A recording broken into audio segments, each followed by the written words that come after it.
Hi കൂട്ടുകാരെ, നമുക്കിന്ന് മുട്ട പപ്സ് ഉണ്ടാക്കാം. മുട്ടയെല്ലാം വേവിച്ച് പിന്നെ മസാല എല്ലാം ആക്കി എല്ലാം സെറ്റ് മസാല ഉള്ളി തക്കാളി പച്ചമുളക് മല്ലിച്ചപ്പ് എല്ലാം ഇട്ട് മസാല എല്ലാം ആക്കിട്ടോ. ഷീറ്റെല്ലാം മുറിച്ച് വെച്ചു. ഷീറ്റെല്ലാം മുറിച്ച് വെച്ചു. അപ്പോൾ എല്ലാം മസാല ഇങ്ങനെ വെക്കാൻ പോകുന്ന.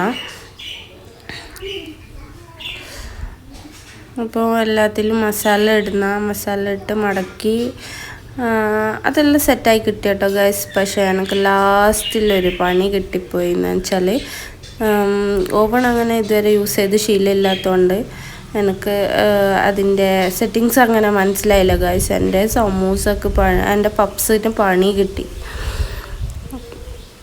അപ്പോൾ നിങ്ങൾ നോക്കി നോക്കുക ഗൈസ്. എല്ലാം കണ്ട ഇതുപോലെ എല്ലാം പരത്തി എല്ലാം സെറ്റാക്കി വെച്ചു.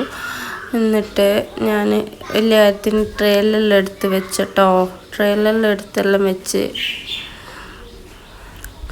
പിന്നെ മുട്ടയെല്ലാം ഒന്ന് ഡിപ്പ് ചെയ്തിട്ട് അത് വാഷ് ചെയ്ത് അതിലേക്ക് വെക്കാമെന്നല്ല വിചാരിച്ചേനെ. അതിൽ നോക്കുക ഗൈസ്, ഭയങ്കര കട്ടിയായിപ്പോയി, എന്താണെന്ന് അറിയില്ല.